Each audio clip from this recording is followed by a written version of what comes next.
Viewers, আমরা অনেক সময় আমাদের ফোনে বা সিমে যে নাম্বারগুলো সেভ করা থাকে সেই নাম্বারগুলোকে আমরা ডিলিট করে ফেলি। অথবা এমনও হতে পারে যে আমাদের বাসার যে ছোট ছেলে মেয়ে রয়েছে তারা অনেক সময় ফোন চাপতে চাপতে এই নাম্বারগুলোকে ডিলিট করে ফেলে। তাতে আমাদের যে সমস্যাটা হয় সেটা হলো আমরা প্রয়োজনীয় যে নাম্বারগুলো রয়েছে সেই নাম্বারগুলোকে খুঁজতে থাকি, কিন্তু কোথাও আমরা সেই নাম্বারগুলোকে পাই না। তখন কিন্তু আমাদের খুব সমস্যা হয়ে যায়। তো এই নাম্বারগুলো কিভাবে বের করতে হয় সেটা নিয়েই আজকের ভিডিওটি তৈরি করা।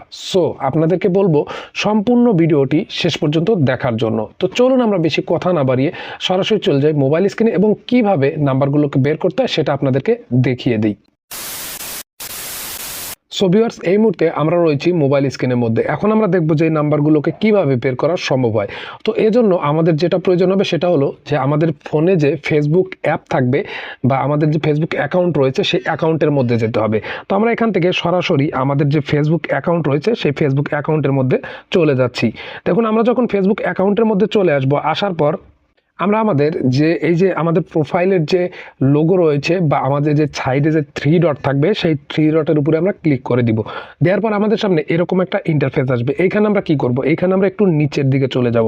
দেন নিচের দিকে আসার পর এখানে আমরা দেখতে পাবো সেটিংস অ্যান্ড প্রাইভেসি একটা অপশন রয়েছে, এটাতে আমরা ক্লিক করে দিব। দেন এইখানে ক্লিক করে দেওয়ার পর আমরা এখান থেকে কী করব, আবারও আমরা সেটিংস অপশনটার উপরে ক্লিক করে দিব। দেন সেটিংসে ক্লিক করে দিলে আমাদের সামনে এরকম একটা ইন্টারফেস আসবে। এরকম ইন্টারফেস আসার পর আমরা কি করব, আমরা একটু নিচের দিকে স্ক্রল করব।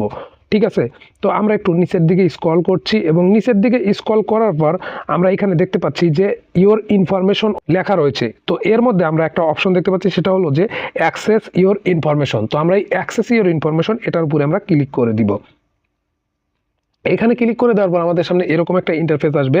তো এরকম ইন্টারফেস আসার পর আমরা একটু নিচের দিকে যাব। দেন নিচের দিকে আসার পর আপনারা এখানে দেখতে পাচ্ছেন পার্সোনাল ইনফরমেশন। তো এই পার্সোনাল ইনফরমেশনের উপরে ক্লিক করে দিবেন। দেন আমি যখন এখানে ক্লিক করে দেবো, দেওয়ার পর আমাদের সামনে এরকম আরও একটা ইন্টারফেস আসবে। এই ইন্টারফেস থেকে আমরা একটু নিচের দিকে আসবো। তো নিচের দিকে আসার পর আপনারা এখানে দেখতে পাচ্ছেন ইওর অ্যাড্রেস বুক। তো ইওর অ্যাড্রেস বুক বলতে একটা অপশন পাবেন। তো এই অপশনটার উপরে আপনারা ক্লিক করে দিবেন। আমি এখানে ক্লিক করে দিলাম। ক্লিক করে দিয়ে কিছুক্ষণ অপেক্ষা করছি। তো কিছুক্ষণ অপেক্ষা করার পর আপনারা দেখতে পাচ্ছেন যে আমার এখানে কতগুলো নাম্বার রয়েছে। দেখুন, আমার এখানে কিন্তু 663টা কন্ট্যাক্ট নাম্বার এখানে সেভ রয়েছে আমাদের ফেসবুক অ্যাকাউন্টের মধ্যে।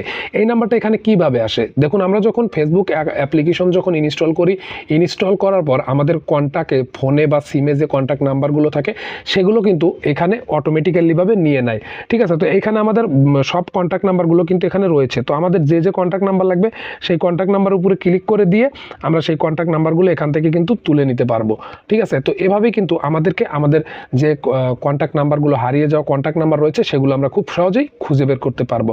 আশা করি সবাইকে বোঝাতে পেরেছি। এই ছিল আজকের ভিডিও। দেখা হচ্ছে পরের বার নতুন কোনো ভিডিও নিয়ে। সে পর্যন্ত ভালো থাকবেন, সুস্থ থাকবেন। বিদায় নিচ্ছে এখানেই। তার আগে ছোট্ট একটা রিকোয়েস্ট, আপনি যদি আমাদের এই চ্যানেলে নতুন দর্শক হয়ে থাকেন তাহলে অবশ্যই নিচ থেকে লাল সাবস্ক্রাইব বাটন অন করে পাশে থাকা বেল বাটনটি বাজিয়ে দিবেন, যেন পরবর্তীতে এরকম আরো ইন্টারেস্টিং ভিডিও সবার আগে আপনি পেয়ে যান আপনার টাইমলাইনে। আর যারা ফেসবুক থেকে এই ভিডিওটি দেখছেন তারা অবশ্যই পেজটি ফলো দিয়ে পাশে থাকবেন।